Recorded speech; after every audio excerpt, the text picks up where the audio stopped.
time for another chapter of my rags to riches life story.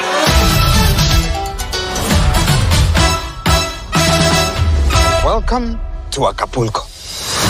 Now, everyone, get to work. Memo was finally working at the pool with me.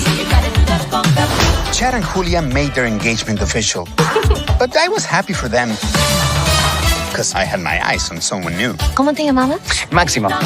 Isabel! So, what's Máximo's deal? I think he's Mexican. I didn't know it yet, but everything was about to change for me. You always have to make things a mystery. I don't know.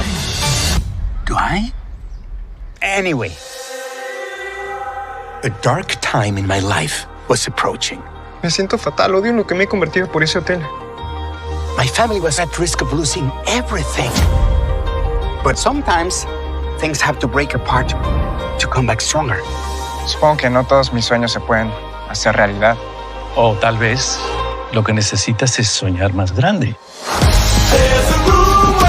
Life doesn't always take you where you think you should go. But it has a way of leading you to where you should be. Claro que siempre hay una solución. Eres Máximo Gallardo. Gracias por recordarme mi nombre.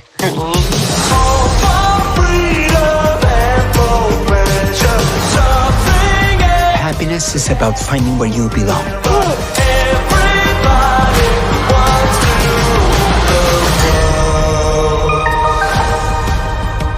Will the owner of the whitest ass in Mexico please come to the front desk? Who's messing with the PA? Hey, not funny.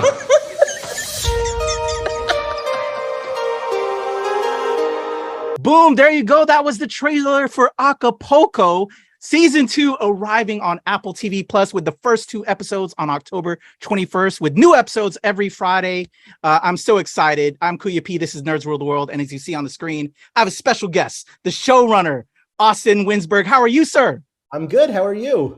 Man, I am extremely delighted to talk to you because I binged the whole first season yesterday and watched the first 4 episodes of season 2 this morning. And yeah, just all in preparation for this. And amazing. I found a new love. I found a new show that I enjoy.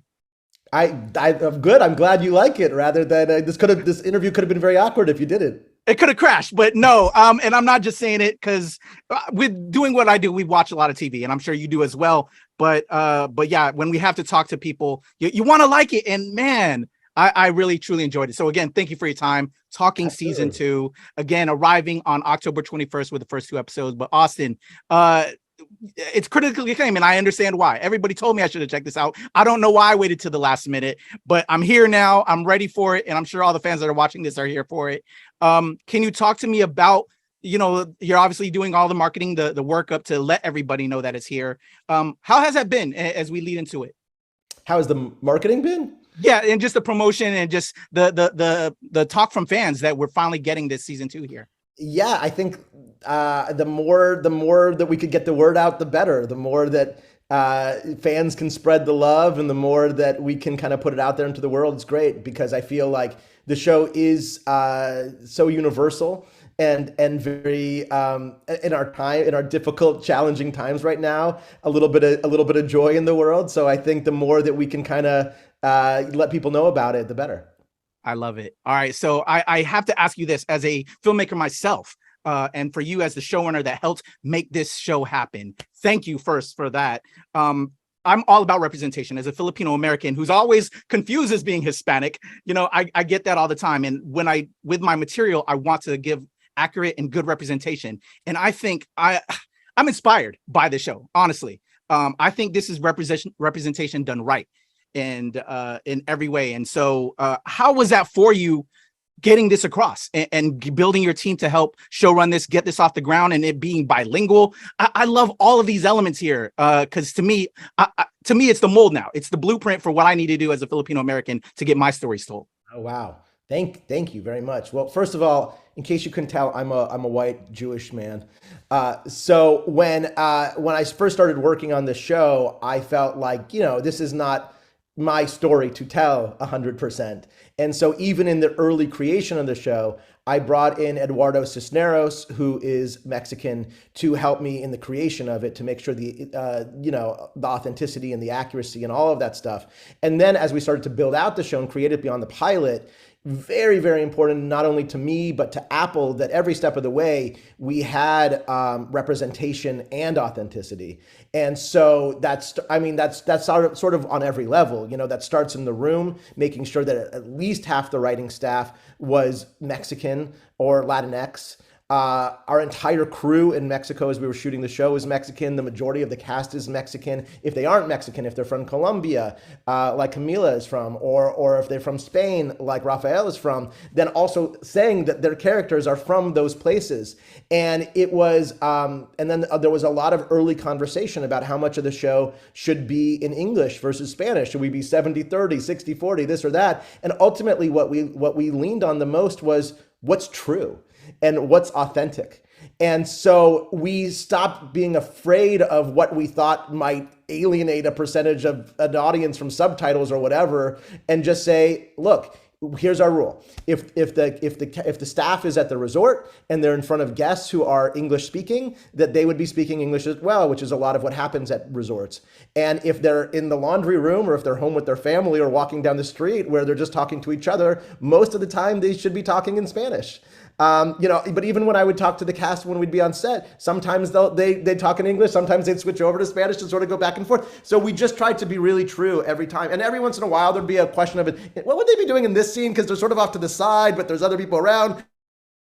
It's a little bit of a question mark, but we tried to be very true to the tenets of if they're in front of staff, if they're in front of people at the resort, they're speaking English. Almost every other time, unless there's a rare exception, they're speaking Spanish.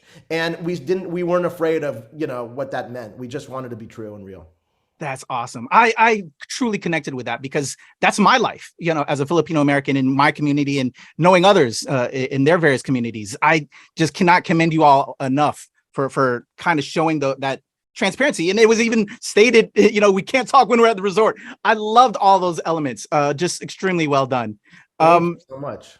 Yeah. So it wasn't that hard of a fight because I just feel certain times as a filmmaker, like it's hard to get that, but you have the studio backing from Apple to support that. We were part of the Apple International division. So we were, I think, maybe the first show to come out of that division.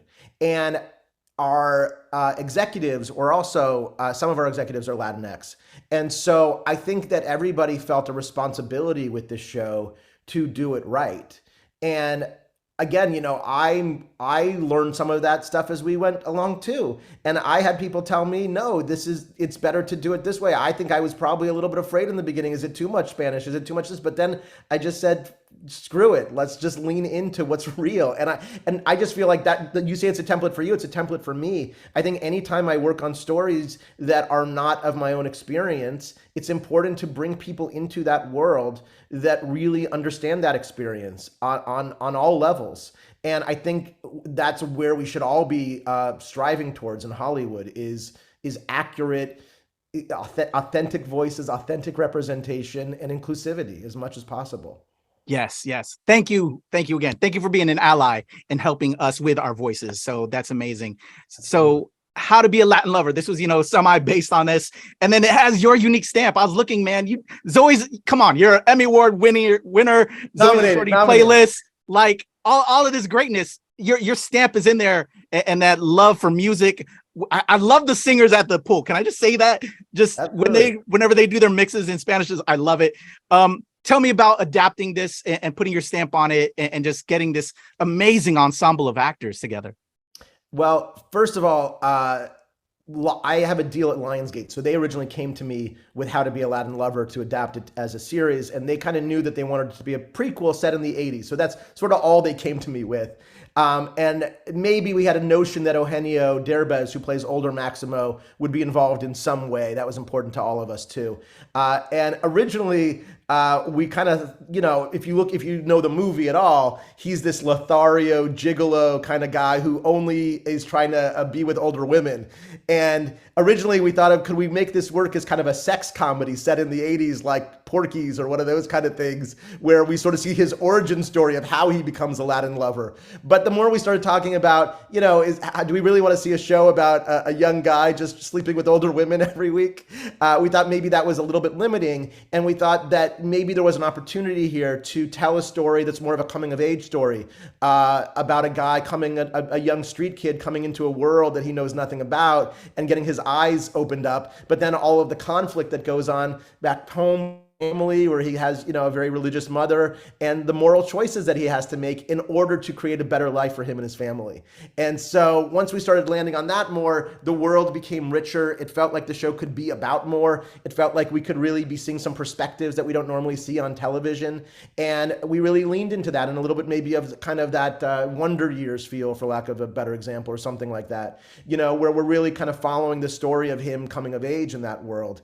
And then, we got really lucky. We had a long casting process, and we worked really hard to find the right people for the parts. And again, authenticity. We had a lot of Mexican-American actors coming in for these parts, or Filipino actors, or Dominican actors.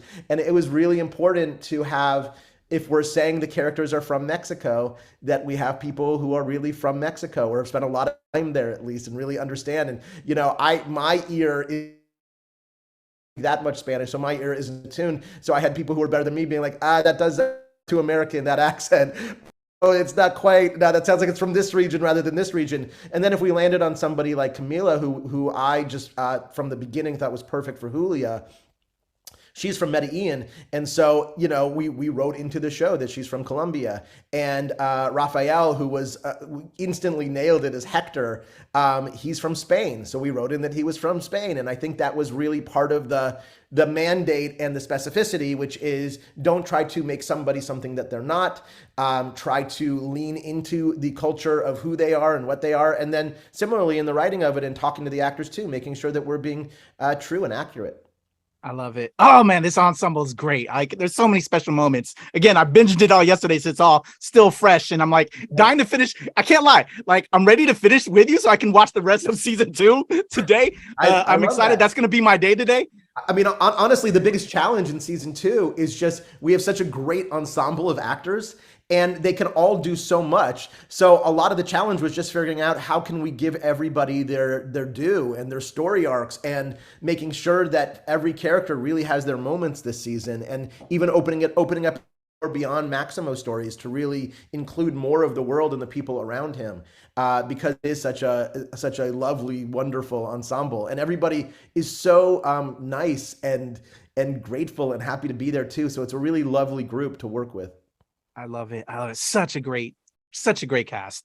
And another thing I really connected with, that I'm curious if it's one of your stamps, because I know you put a lot of yourself in your work, like you did with the Zoe's Extraordinary Playlist, when the lead is speaking to his the nephew, right? Like to get to the stories that we see.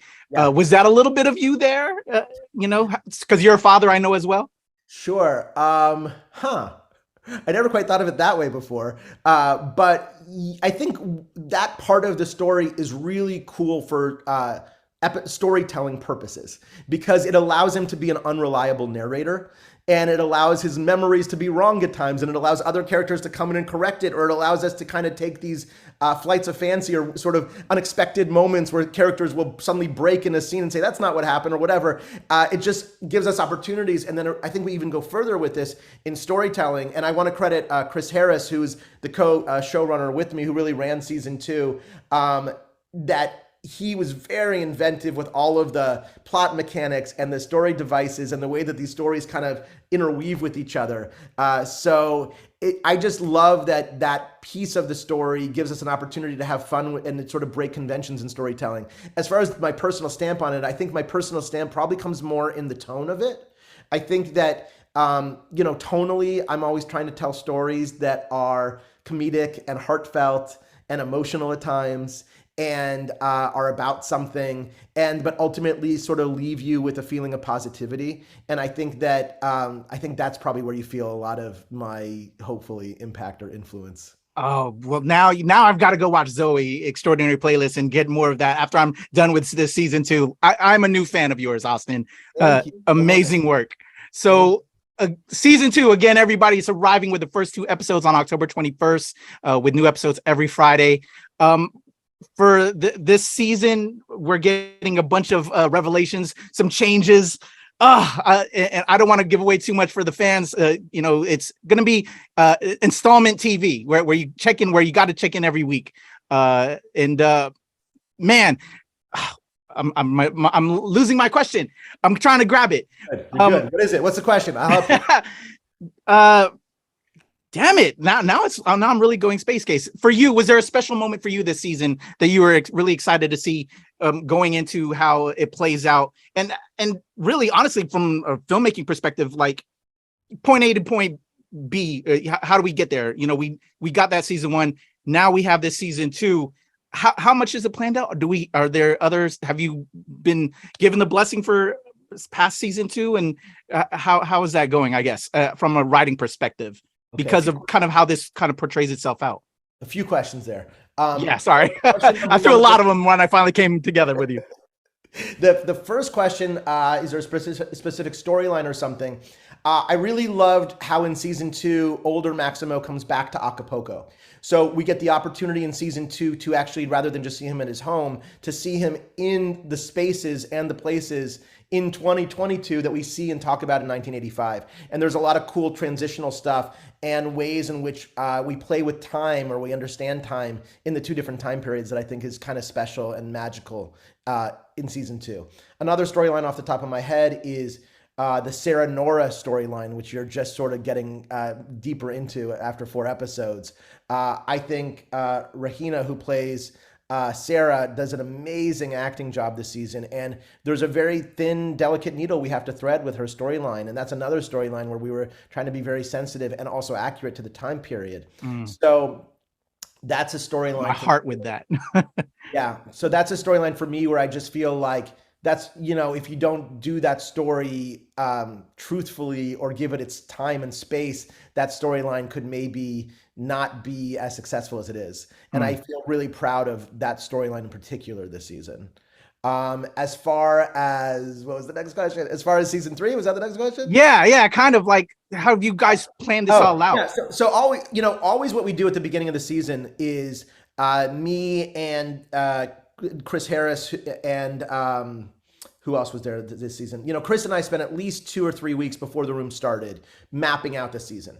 And we talk about all the big arcs, the big pictures, where we want the characters to go, who are they dealing with, what are the big thematic ideas for the season. So before the writer's room ever starts, we have a decently well mapped out general notion of where it goes. It doesn't mean that this thing we thought in episode 7 couldn't suddenly be in episode 4, and we leave room for the writers to help us come up with stuff and influence and enhance. But we sort of have a general idea, and we landed on a couple big general ideas. Obviously, the love story, or the love triangle with Maximo, Chad, and Julia, and now a new character, Isabel, who comes into that. That was something that we had really plotted out. There's a kind of a mystery this season about with older Maximo and the 2 women in his life and who he's going to go visit in present day. That was something we very much mapped out. So we come to the tape, we come prepared with a general kind of blueprint of what we want the season to be. So while still allowing us the opportunity for surprise within that. But,